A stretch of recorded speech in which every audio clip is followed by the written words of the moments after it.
ওগোই আমাদের আশা যাওয়া সব বিফল হলো 84 লক্ষ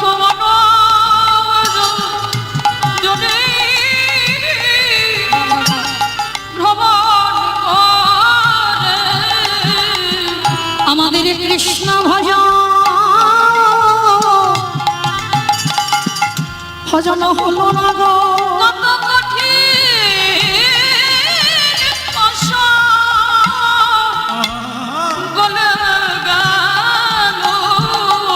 আমরা শুধু এলাম খেলা ভব ছেড়ে চলে গেলাম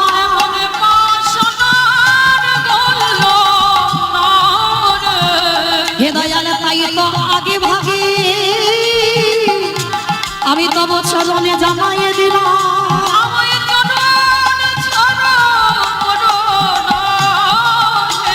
তোমার ওই চরণে আমি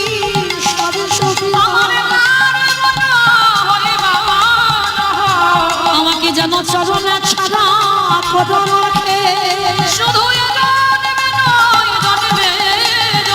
আমার জাতি ফুলমান সবে সবে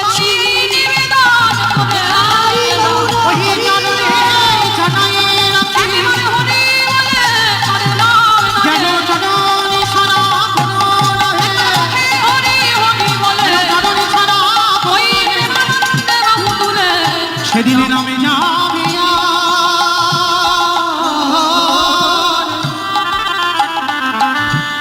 এই পচা দেব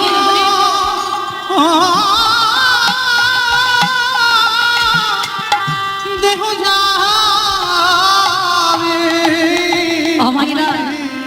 ওই জন্য পৃথিবীতে সবাইকে ভুলে যাব কিন্তু একজনের চরণ যেন জীবনে কোনোদিন ভুলে যাব না যেটা হলো আমার গৌর গোবিন্দের রাতুল চরণ আমার ওই ছেলেটা বড় ভালোবাসার কাঙাল গো আমার ওই ছেলেটা বড় প্রেমের কাঙাল কোনোদিন বলেনি আমাকে শ্বেত পাথরের মন্দির গড়ে দাও কোনোদিন বলেনি আমাকে দামি দামি রজনীগন্ধার মালা দিয়ে সাজিয়ে দাও কোনোদিন বলেনি আমায় দামি দামি পোশাকে পরিয়ে দাও ভগবান ভক্তের কাছে একটাই বস্তু চেয়েছে ওরে কলির জ্ঞানন্ধজি একজন ভক্ত আমার চরণে বসি যদি একেবারে নয়নের জলে যদি একেবারে বলতে পারে কৃষ্ণ তোমার গোলামে বলে আমি ভগবান হয়ে পৃথিবীর যে প্রান্তে থাকি না কেন আমি যে ভক্তের দাঁড়ি আমাদের দয়াল ছুটে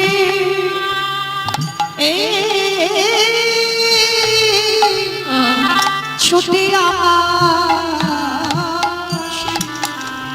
কৃষ্ণ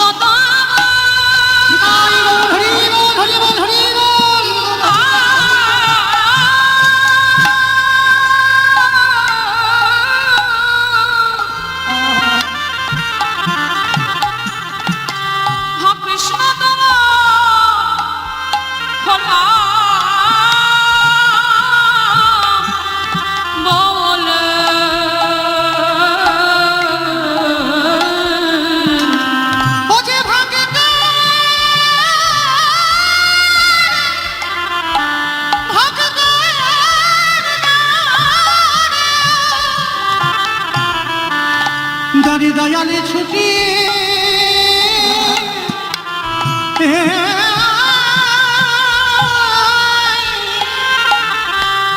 ছুটি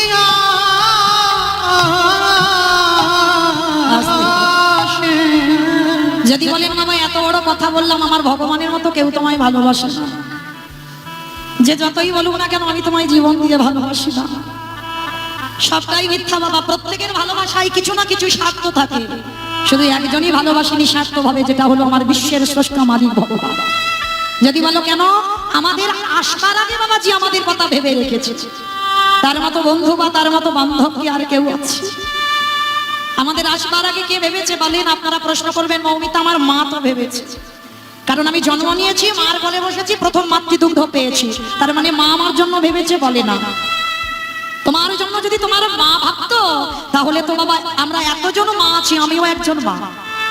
তাহলে এই যে আমরা মা হয়েছি তারাই জানি সন্তান গর্ভে 5 মাস বয়স হয়, মাতৃস্তনে দুগ্ধ আসে। তাহলে দুগ্ধটাকে মা নিজে নিজে তৈরি করলো না।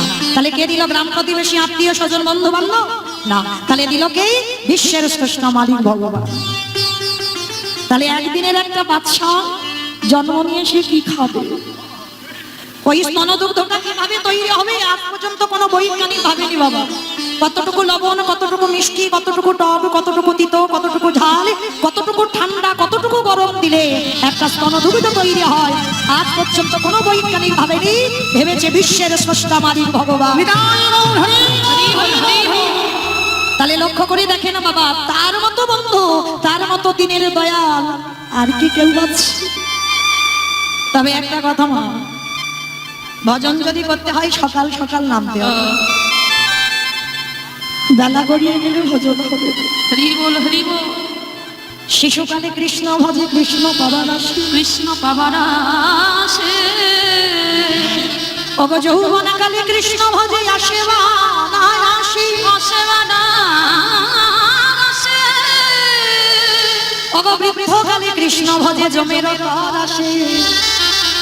আমার বুঝতে পেরেছো? যেমন কুড়ি ফুলে সেবা হয় না, বাসি ফুলেও সেবা হয় না। হয় কি? কুড়ি ফুল দিলে সে গোবিন্দ সেবায় লাগে না, বাসি ফুল ঝরা ফুল দিলে গোবিন্দ সেবায় লাগে না। আর গোবিন্দ সেবা দিতে গেলে কোন ফুল দরকার বাবা? ফোটা ফুল। মানে আজকের ফুটেছে সত্য পুষ্পটিত ফুল, ওই ফুল গোবিন্দ সেবায় লাগে। তত্ত্বের দিকে একটু বোঝে। কুড়ি ফুল মানে বাল্যকাল, বাল্যকালে ভজন হয় বাবা, সেবা পূজাও হয়, কিন্তু তৃপ্তি পাওয়া যায় না, শান্তি পাওয়া যায় না। আর বার্ধক্যকাল মানে ঝরা ফুল, বাসি ফুল, দমদমা পড়ে যাবে, কেশে পেকে যাবে, চামড়ায় আলাদা হবে। দেখবেন বাবা বয়স হলে স্নান করে যে ঠাকুর ঘরে বসে একটু আমনিপ করবে না, সে অলস হয়ে যাবে, শরীর ভালো লাগবে না, ঘুম পাবে। একটু একাদশী করবে, বেশিক্ষণ না খেয়ে থাকতে পারবে না, ওই বয়সে সেবাই লাগে না। তাহলে সেবা দিতে গেলে ফোটা ফুল, আর ফোটা ফুল সম আমাদের এখানে যাদের যাদের যৌবনে বেলা হয়েছে, এই যৌবনে কালে গোবিন্দ বড় ভালোবাসি। যার জন্য বাবা যেদিন আমার গোবিন্দ বৃন্দাবন ছেড়ে মথুরাই চলে গেল, রাধারানী বলেছিল ললিতা রে, আমার গোবিন্দ ব্রজ ছেড়ে যে মথুরাই চলে গেল, যেদিন আমার গোবিন্দ মথুরা থেকে ব্রজে ফিরবে, সেদিনে যদি আমার দেহে যৌবন না থাকে, বলে বলে কি দিয়ে গোবিন্দ আমি সেবা দিব? আমার এই দেহ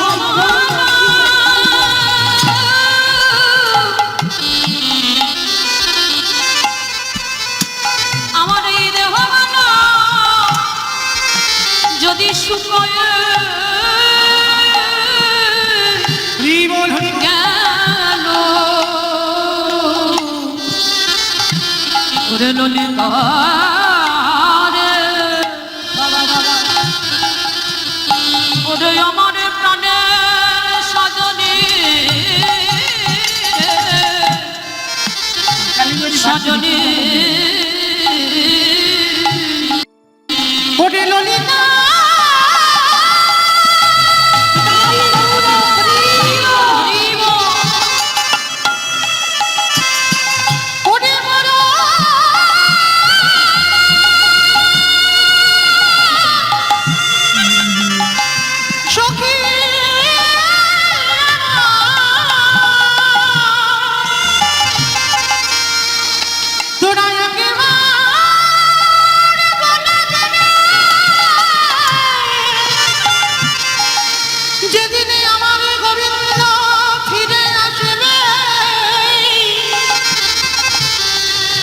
এই দেহে যদি যৌবন না থাকে, একেবারে বলে দে মরমে সুখী আমার, সেদিনে কি দিলে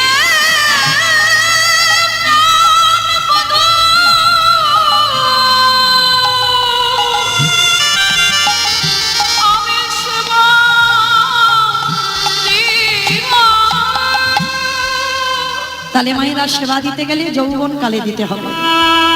আর আমার গোবিন্দ এই যৌবন কালটা বড় ভালোবাসে, তাই চরম ধরে বলে যায় পৃথিবীতে সবাইকে ভুলে যাব, আমার গোবিন্দ চরম যেন কোনোদিন ভুলে যাবে। ওই ভালোবাসাটাই কোনো ছাপা পাওয়া থাকে না গো, একেবারে নিঃস্বার্থ ভাবে ভালোবাসি। কোনোদিন বলবে না, দেখবে তুমি হয়তো একদিন খেতে দিতে দেরি করেছো, যারা আমরা ভগবানকে অন্ন ভোগ লাগাই, ভগবানকে সেবা দিতে গেলে 12টার মধ্যে ভোগ লাগাতে হবে। একদিন তুমি সংসারের কর্মতে একটু দেরি হয়েছে, কই কোনোদিন বলতে শুনেছো ভগবান এসে বলেছে এত দেরি করলি কেন? কিন্তু তুমি তোমার স্বামীর জন্য রান্না দেরি হোক, ছেলের জন্য রান্না দেরি হোক, কৈফিয়ত দিতে হবে এত দেরি হলো কেন। যদি একটু তরকারিতে লবণ দিতে ভুলে যাও, কৈফিয়ত দিতে হবে। কিন্তু আমার ওই ছেলেটা কোনোদিন কিছু বলবে না। একদিন যদি খেতে না দিয়ে কোথাও চলেও যাও, তবু কিন্তু ছেলেটা বলবে না, কিরে আমাকে খেতে না দিয়ে গেছিলিস কোথায়। ওর কোনো চাহিদা নেই, ওর কোনো বাইনা নেই, ও তো শুধু ভক্তের কাছে একটা জিনিস চেয়েছে, আঁচল পেতে। তোরা কে কে দিল আমি দেখি না,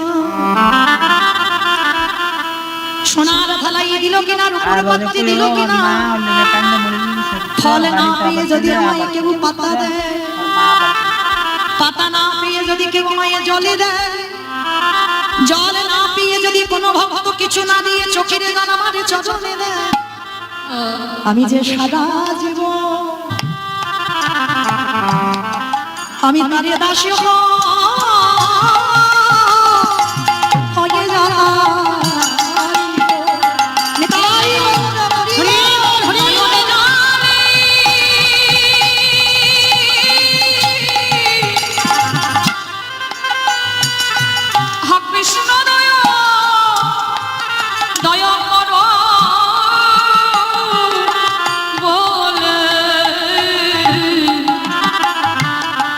আমি যে সারা জীবন সেই ভক্তের দাস হইব। আমাইরা আমরা ভালোবাসতে পারি না, ডাকতে পারি না, তাই তো আসে না, তাই না? ভালোবাসাটা শিখতে হবে। এই যে আমার আগের কীর্তনিয়া গেয়ে গেল না, ভগবানের বন্ধু ছিল মধুমঙ্গল। এই মধুমঙ্গলের একটা নাম হচ্ছে বটু। আর এই মধুমঙ্গল কলিযুগে কে জানো? মহাপ্রভুর আর একজন পার্শ্বদ, যার নাম হলো শ্রীধর পণ্ডিত। দাপর যুগে ভগবান সেই যে অন্ন ভিক্ষা, যখন দুপুরবেলা লীলাটা হয় অন্ন ভিক্ষা, সেই জাগতিক প্রতিনিধির কাছ থেকে অন্ন এনে মধুমঙ্গলকে খাইয়েছিল। ব্রজগোপীদের ঘর থেকে চুরি করে সখাগণকে বন্ধুদের খাইয়েছিল। আর সেই মধুমঙ্গল কলিকালে হয়েছে শ্রীধর পণ্ডিত। এই যে শ্রীধর পণ্ডিত মা, একটু মন প্রাণ দিয়ে শ্রবণ করবেন, ভক্ত কাকে বলে, ভক্তের স্বভাব, ভক্তের চরিত্র কেমন হওয়া উচিত। এই শ্রীধর নবদ্বীপের মাটিতে কি বিক্রি করতে জানো বাবা? আপনারাও অনেকে ব্যবসা করেন, কিন্তু অনেক অনেক ভক্ত আছে বাবা, তারা শুধু ব্যবসাই করতে জানে, তাদের হাত থেকে বাবা একটু জল পর্যন্ত গলে যায় না। গোবিন্দ সেবায়, ভগবত সেবায় কিছু দান করে না। আস্তে মা, আস্তে আস্তে, কথা নয় গো, আস্তে। তো এই শ্রীধর পণ্ডিত, এই শ্রীধর পণ্ডিত কি বিক্রি করতে জানো? কারণ এতটাই অভাবী ছিল, শ্রীধর বিক্রি করতো বাবা থোর, কচু, কলা, মোচা, লাউ। মানে মনে রাখবে বাবা, যেগুলো আমাদের খুব একটা পছন্দের নয়। কি গো মাইরা, রাস্তার পাশে ডুমুর হয়ে আছে, ভালো লাগে? ভালো লাগে না। থোর, কচুর ঘন্ট, মোচার ঘন্ট, লাউয়ের পায়েস, এইগুলো কিন্তু আমার ভগবানের মহাপ্রভুর খুব প্রিয়। যদি আমার কোনো ভক্ত একটু করে দেয়, আমার ভগবান বলে আমি সারা জীবন তার দরজায় ভক্তি হই। কারণ আমাদের ছেলেরা যেটা ভালোবাসে সে তো বলতে পারে তাকে করে খাওয়া। আর আমার ওই ছেলেটার কোনো বাইনা নেই গো, কোনোদিন বলবে না যে আমাকে একটু লাউয়ের পায়েস করে দাও, মোচার ঘন্ট করে দাও, ডুমুর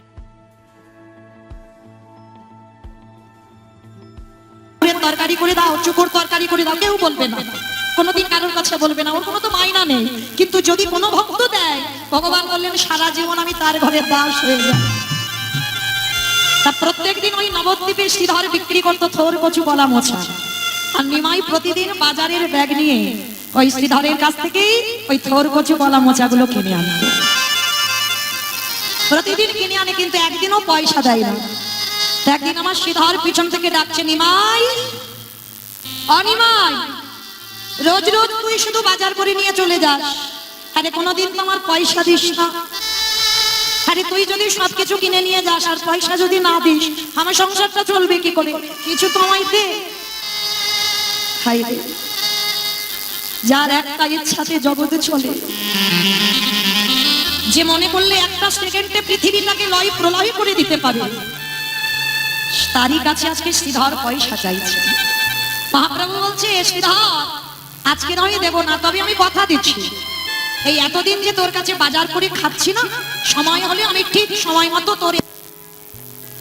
তোকে গুছিয়ে দেব। তো সেই দিন থেকে শ্রীধর আর কোনোদিন কিছু চাই না, কারণ নিমাই বলেছে সময় হলে পয়সা দিয়ে দেবে, চাইতে হবে না। তারপরেই তো নিমাই 24 বছর বয়সে সন্ন্যাসী হল। আর মহাপ্রভুর অন্তিম সময়টা ছিল জগন্নাথ ধাম পুরী ধাম। কাঙাল ভক্ত, পরনে দামি কোনো পোশাক নেই, একজন কাঙাল ভক্ত বসে বসে একটা পুটলি বুকে নিয়ে খাচ্ছে। আর যখনই পুটলিটা বুকে নিয়ে কাঁদছে, নিতাই চাঁদ গিয়ে বলছে, শ্রীধর শ্রীধর আমার ভাই তোমায় ডেকেছে। যেই না বলেছে আমার ভাই ডেকেছে, শ্রীধর চমকে উঠেছে। আমার প্রভু ডেকেছে, আমায় ডেকেছে?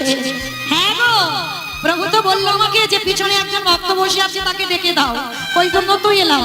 আমার ভাই তোমায় ডেকেছে।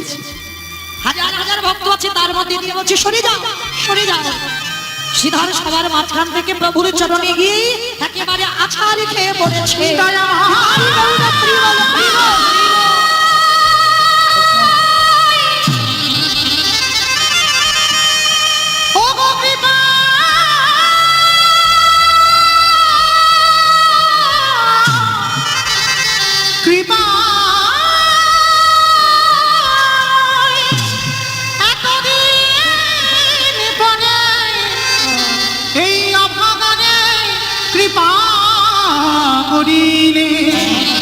ওগো তুমি নাকি ভক্তে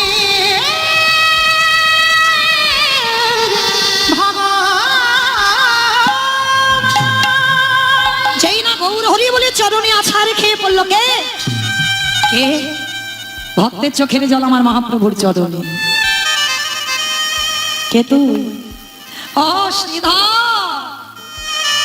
হ্যাঁ রে, সবাই আমার জন্য খাবার রেখেছি, তুই আমার জন্য কিছু আনিস? পুটলিটা লোকাচ্ছে না গৌরী, তুমি তো ভালো করে জানতে যখন আমি নবদ্বীপে বিক্রি করতাম, থোর কচু করলাম, তুমি তো আমার কাছ থেকেই বাজার করতে বলো, আমার তো কিছু নেই তোমাকে দেওয়ার মতো। শ্রীধর কি লুকাচ্ছিস? পুটলিটা লুকিয়ে নিচ্ছে, প্রভুকে দেখাবে না। কই দেখি তো কি লুকাচ্ছিস? না গৌরী, এটাই কিচ্ছু নেই। আছে, না থাকলে তুই লুকাবি কেন রে? আজও বাবা নবদ্বীপের নদিয়ার মানুষরা বিশ্বাস করে যে আমার আজও নিমাই পুরী ধামে আছে। আমরা প্রতিদিন বাবা, আপনারা বড় ধন্যাদি ধন্য মানুষ, যে মাটিতে আমার প্রভু এসেছে সেই মাটিতে আপনাদের জন্ম হয়েছে। হে জন্মে তো হলো না, আবার যদি কোনোদিন পরবর্তী দিনে জন্ম হয়, আশীর্বাদ করে যেন আপনাদের মতো ভক্ত হয়ে নদীর মাটিতে আসতে পারে।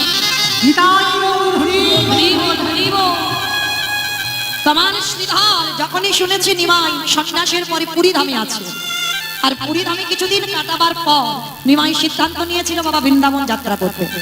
আর যখনই বৃন্দাবন যাত্রা করবে খবর দিয়েছিল নদিয়ার মানুষকে যে নদিয়াবাসী তোমরা সবাই একবার করে আমাকে দেখে যেও, আমি বৃন্দাবন যাত্রা করবো। তা যখন খবর পেয়েছে নবদ্বীপবাসীরা নদিয়াবাসীরা নিমাইয়ের যেটা যেটা খেতে ভালোবাসে সবাই বাবা তৈরি করে নিমাইয়ের জন্য নিয়ে যাচ্ছে। খবর পেয়েছিল শ্রীধর, শ্রীধর যখন খবর পেয়েছে কিন্তু নিয়ে যাবে কি গো, ঘরে তো কিছু নেই। নিমাই যেটা যেটা ভালোবাসে সবাই নিয়ে যাচ্ছে, কিন্তু শ্রীধরের ঘরে কিছু নেই। মনে মনে ভাবছি আমি কি বা নিয়ে যাবো, আমি যে বড় দিনহীন পথের ভিখারি কাঙাল। আর চিন্তা করতে করতে বাবা কি করেছে জানো, ওই ঘরে একটা কলা গাছে মোচা হয়ে আছে। অমাইরা মোচা জানো তো, একটা মোচা হয়ে আছে।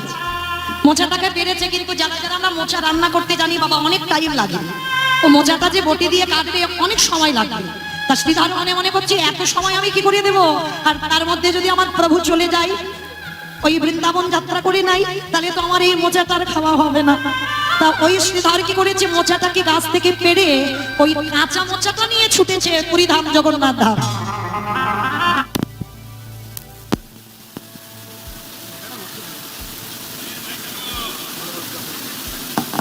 যেটা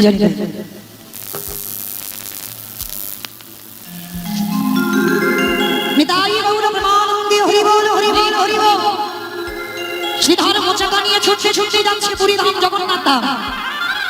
ভাইরা ঠিক আজকে আমি যেমন কীর্তন গাইছি, মহাপ্রভু এইরকম পুরীধামে বসে আছে, হাজার হাজার ভক্ত, লাখ লাখ ভক্ত সবাই দাঁড়িয়ে আছে প্রভুকে দর্শন করবে, আর প্রভুর জন্য সবাই এনেছে প্রভুকে খাওয়াবে বলবে। আর সবাই যখন দাঁড়িয়ে দাঁড়িয়ে দাঁড়িয়ে আছে সারি সারি ভাবে, আর শ্রীধর বড় দিনহীন পথের ভিখারি কানা। আর দেখবেন বাবা, যারা প্রকৃত ভক্ত হয় তারা একটু নিরঞ্জন জায়গা পছন্দ করে, তারা খুব গন্ডগোল জায়গা, হইচই জায়গা পছন্দ করে না। ভক্ত যারা হবে দেখবে নিরঞ্জনে বসে বসে শুধু নয়নে জলে মুখ ভাসিয়ে থাকে, তাদের মুখের কোনো ভাষা থাকে না। তো শ্রীধর সবার পিছনে দাঁড়িয়ে ওই মোচাটাকে পুটলিটা ভালো করে বুকে করে নিয়ে খাচ্ছে, আর অন্যান্য ভক্তরা সব ভালো ভালো খাবার এনেছে নিমাইকে দিচ্ছে। কত সোজা না। আস্তে মা, আস্তে, ঝগড়া করো না মা, ঝগড়া করো না, একটু আস্তে।